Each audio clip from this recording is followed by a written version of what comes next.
তো এখানে ঢালাই করে আসার পর আমরা সবাই মিলে চলে গেলাম একটু চা খেতে বিকেলবেলায় ফুল ফ্রেশ হয়ে। আর এখানে দেখতে পাচ্ছ মিলন ভাই, এখানে মমজেদ মামু সবাই মিলে যাচ্ছি। আর সেই বুড়ো চাটার দোকানে মানে বয়স্ক লোকের কাছে একটু চা খাবো। ওই দোকানটায় মানে যে রাস্তার ধারে রোডের সাইডে চাটা খেয়ে যে মজাটা ভাই, এটা কোনো দোকানে নেই এখানে ছাড়া। মানে সত্যি আমাকে তো খুবই ভালো লাগে, তো জানি না কাদের কী লাগে। আর এটা ছোটো দোকান না, এখানে মানে রোডের ধারে এরকমই দোকান হয়। আর চাটার কাছে এসে মানে আমাদের সাথে খুবই মজা করে।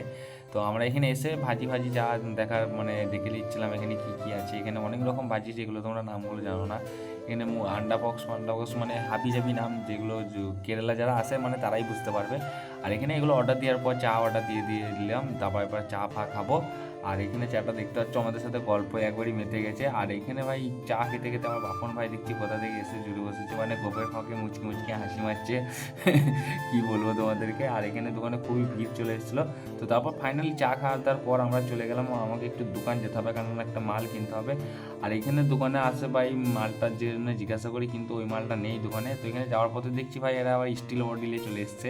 আবার এইখানে এসে বোধ এই দোকানও ভাই আমাদের রুমে মামু আর আমাদের রানা বসে আছে। আর এই দোকানে হাইটটা দেখতে পাচ্ছ, মানে হ্যাট হয়ে দোকান নিতে হবে যা পরিস্থিতি। আর এখানেও চেঁচি আছে, মানে এখানে মেয়ে ছেলের কোনো এরকম কোনো পার্থক্য নেই, সবাই কাজ করে এখানে, ঠিক আছে।